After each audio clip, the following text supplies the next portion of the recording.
Hi everyone, welcome in. I'll just give people a few seconds to start joining us. So I'm Emily, I'm the Engagement Officer at Girl Guiding Scotland, and we're here tonight because I've been working with a team of volunteers to learn more about how we can share unit tasks with each other.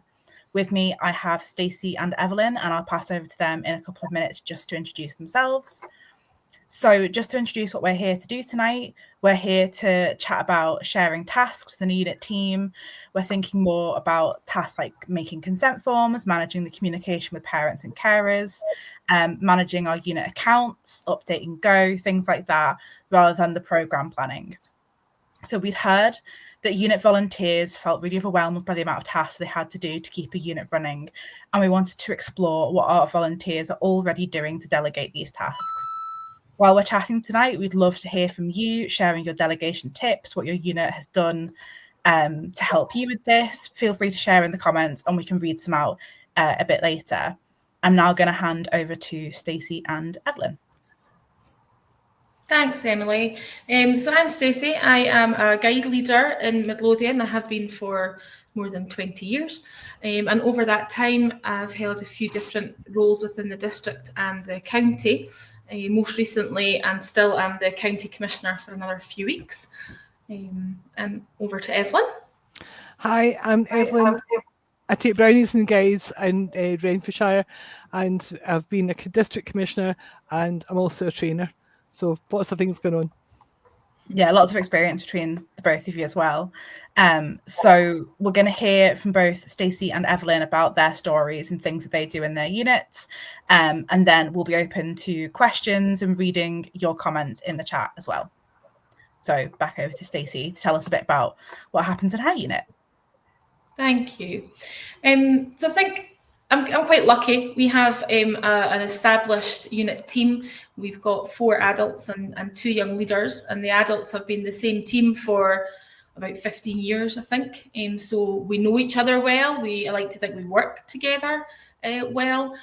But for us, the who does what part of that role and responsibility has changed over time, and it's depended really on what we've also got going on in our personal or our work lives, and we've shared out and changed the tasks between us depending on what situation we've been in. So, for example, when pre-pandemic, when we worked in an office, I was lucky enough to have access to a photocopier. So any of the parent letters and consent forms and things, I kind of took responsibility for that. I had that option to get all the photocopying done.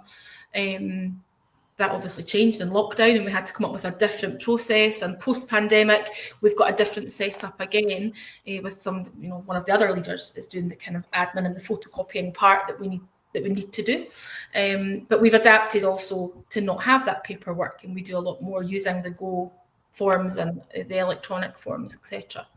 I think for us, it works because we just keep in touch and we communicate around who can do what this term. So if I've got a busy few months coming up at work and can't maybe go to the meetings every week, I'll take a more admin role. So I'll maybe do the unit accounts this term, and let the others actually run the weekly meetings and organise the programme, etc. Something that's worked for us in the past and that we carry on, that we're continuing to do, are the trips and the camps and all the extra bits in addition to the weekly meetings. So we tend to rotate who leads on a particular trip. So means that for a volunteer, one of us is not overwhelmed trying to juggle a camp and Roar and Explore and the cinema trip and something else and the parents' communication and the accounts and whatever. So one of our leaders is leading on the camp admin for the summertime.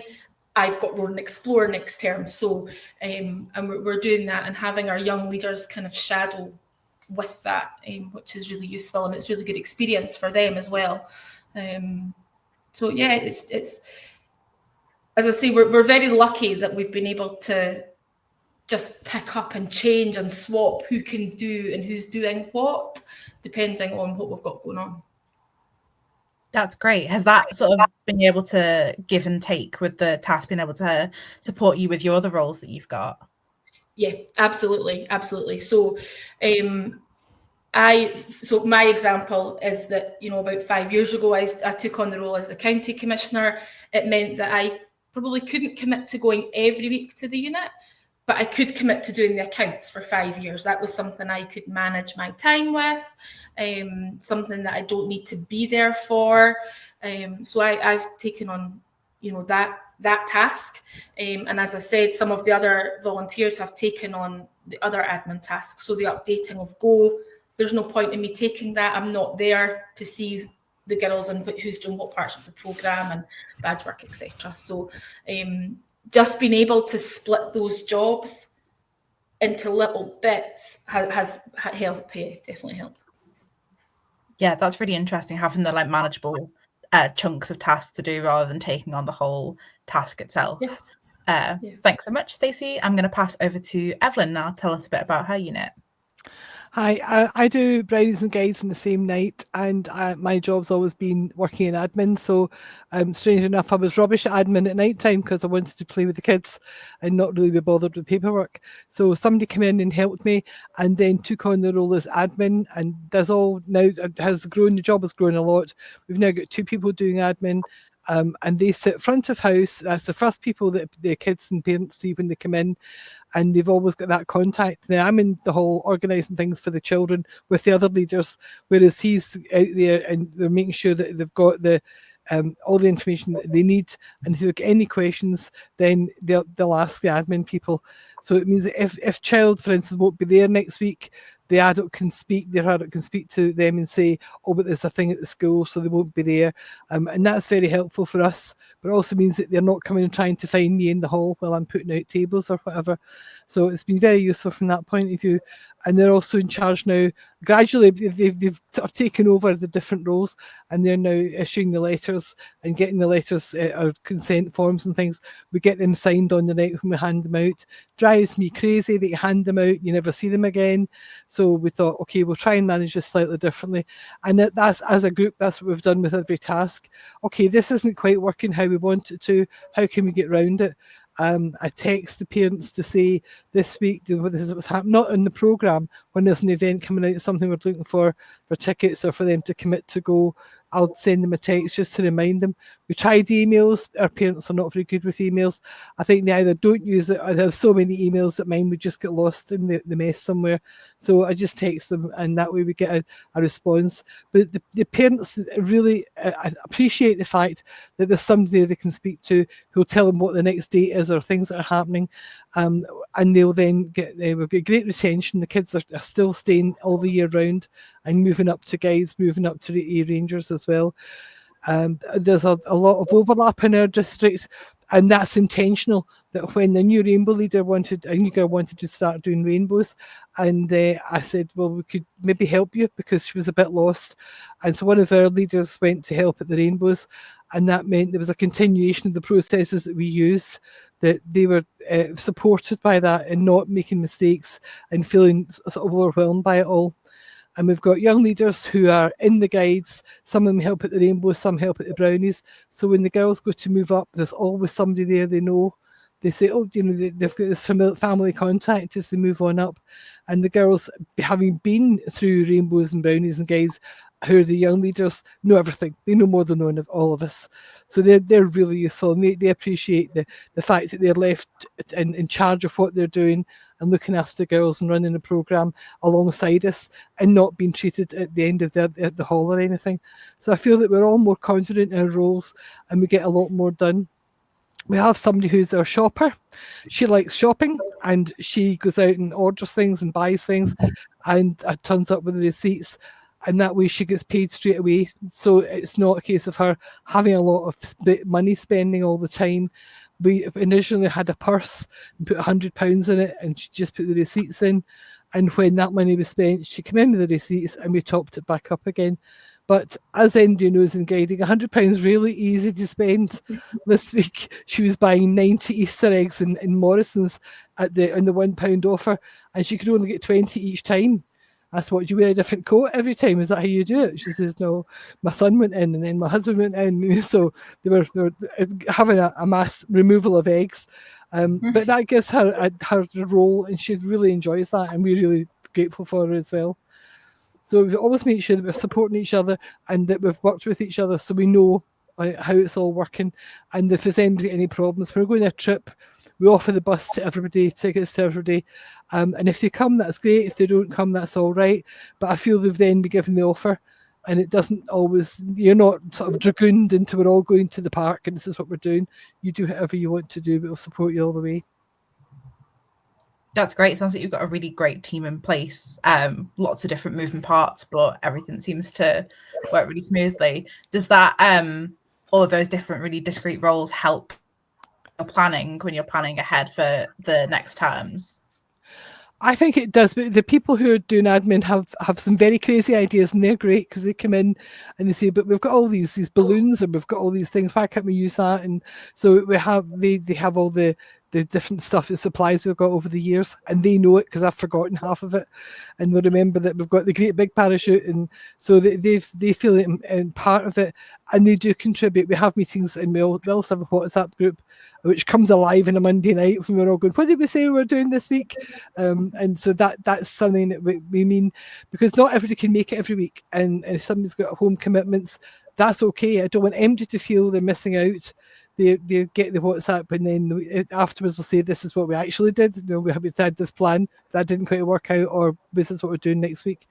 I want everybody to feel they're part of it, even if you can't be there every week. And we've got somebody who's moving to the east coast of Scotland, and she wants to know if there's a guide unit over there that she can join. So if you know any, let me know. But she loves it so much. She'd come from a non-guiding background, and so she's come in and she's convinced that it's a good thing to do, which I think is great, because she didn't come with any baggage, but she also was a bit wary that we were a bit scary, and we're not. That's great. Yeah, they're having the flexibility, and also it sounds like you converted someone who's going to stay with us, which is great. I've just got one more little example to give you before we open up for questions. So be thinking about your questions and leave them in the comments for us. We've also heard from a volunteer in Midlothian who couldn't be here tonight. She is the parent of a former Rainbow, and she helps out at the Rainbow unit. Her daughter is now guide age, but she still hangs on and does the accounts for this Rainbow unit.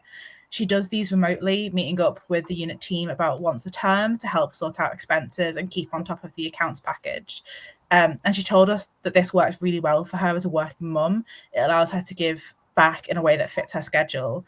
And she feels like it's a small contribution, but I'm sure if you've done your accounts, you'll realise that having someone do it for you is not a small contribution. It's a great way to give back. And despite her daughter moving on from Rainbows, she has no plans to give up the role.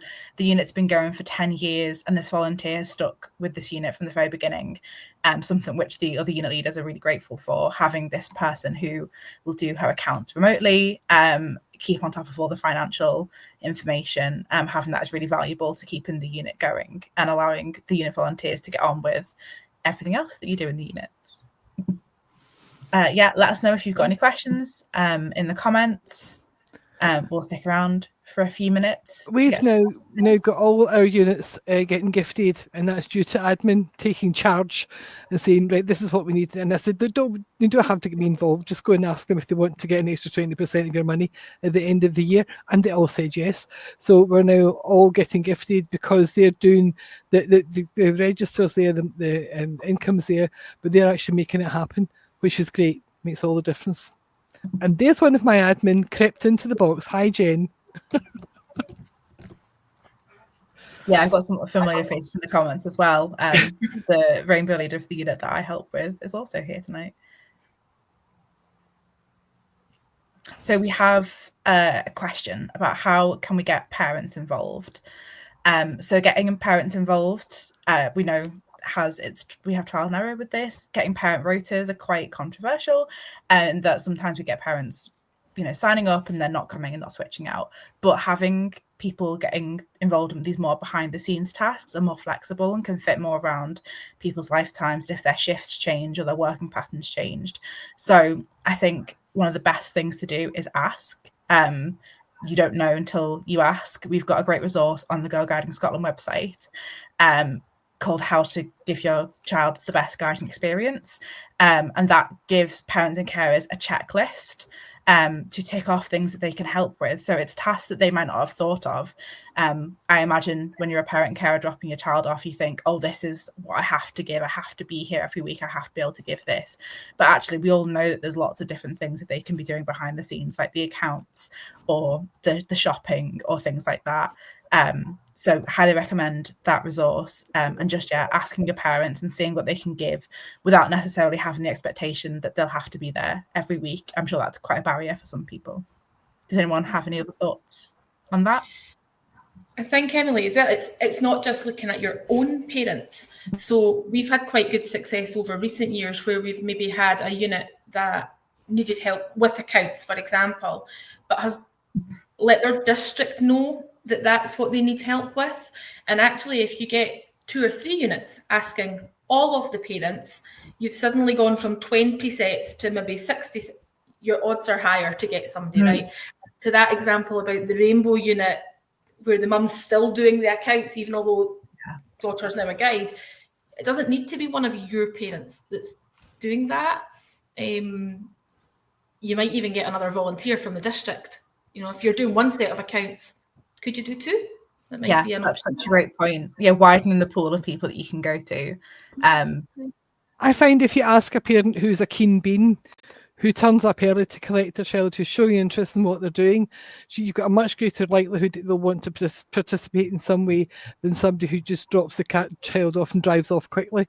So they're the ones that they're a more friendly fire. Then if you speak to them, they'll be more amenable to come in, even if it's just to sort out the chairs or help tidy up at the end, and then gradually, because a lot of people now have not been in girl guiding themselves, and they have a strange idea of what it is we do. And it's nice for them to come in and just see on a weekly basis how much mess we can make and the fun that the girls have. And I think that's one message we can get across just by them coming in to see what we're doing and gradually sort of giving them more jobs to do. Yeah, love that. Get them in slowly. Yep. Note to self, don't go and help it, Evelyn. Don't go and pop in to visit. We have another question pop up. Where can I find program planning materials? So I'll pass over to Evelyn in a second because as a trainer, she's got all of the great information. But there's lots of program planning support on the learning platform. There's a couple of e-learnings and webinars that are really great to talk about how you can plan your program. Obviously, that's not the focus for tonight, but we don't want to ignore that that's still a big part of unit admin, is planning the program in the first place. Evelyn, have you got other things to recommend? If you have a look on the Girl Guiding website and look at the PDFs that are there, there's lots of PDFs over many years that of all the stuff we've used for programs and planning, and one is participation on a plate.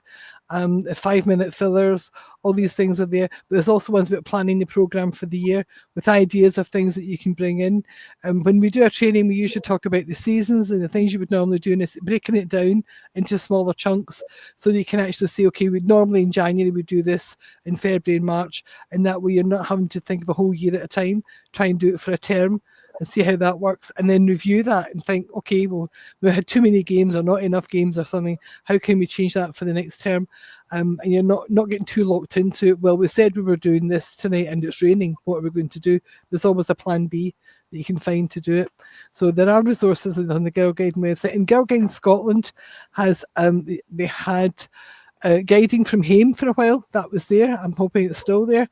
There's lots of ideas and different things you could do for program planning there as well.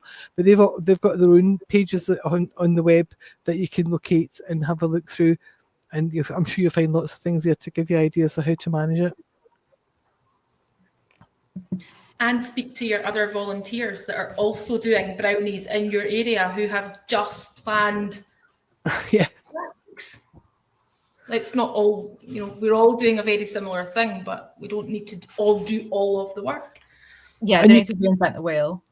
And yet you can also ask them where do they go for trips, and do they go to which park, and how do they manage it, and then you'll use the information they've gathered over the years.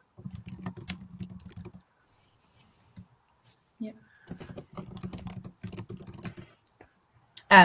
The webinar in particular that would be great to have a look at for programme as well is Beyond Scavenger Hunts. That's a really great one for that, being adaptable and thinking about what you can do last minute when things change. Yeah. I've got something to add for anybody who's got a young leader. We have had some young leaders, and I found they were playing the same 3 games every week. So I thought, let's see how we can mix this up. Why aren't they playing other games? And then they said, we don't know the names of the other games. So that was my inspiration to then write down every game that I could think of with a name and the instructions, and then they can actually look at it and play games that they've never played before, because they were as fed up as the kids were playing the same 3 games. So we've got, I think it's 53 games we've got that they can choose from, and they can look at it and say, well, why don't we do this next week? And then by next week, they'll know how the thing works. And they feel more empowered, and they're making a lot more choices than they did before, because they've got this collection of things they can do, and they're helping with activities all the time as well.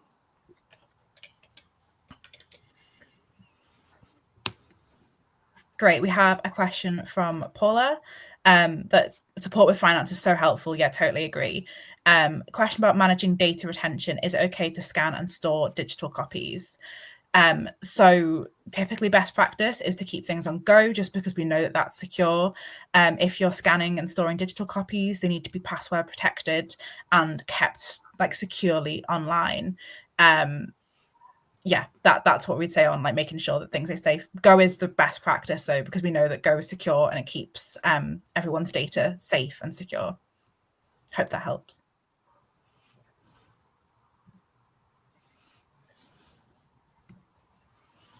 If you've got no more questions, we'll wrap it up for the night. You can keep popping comments into the chat, and we can pop any answers to questions that come in. Thanks so much for joining us. Yeah, have a great evening, everyone. Thank you. Thanks. Bye-bye.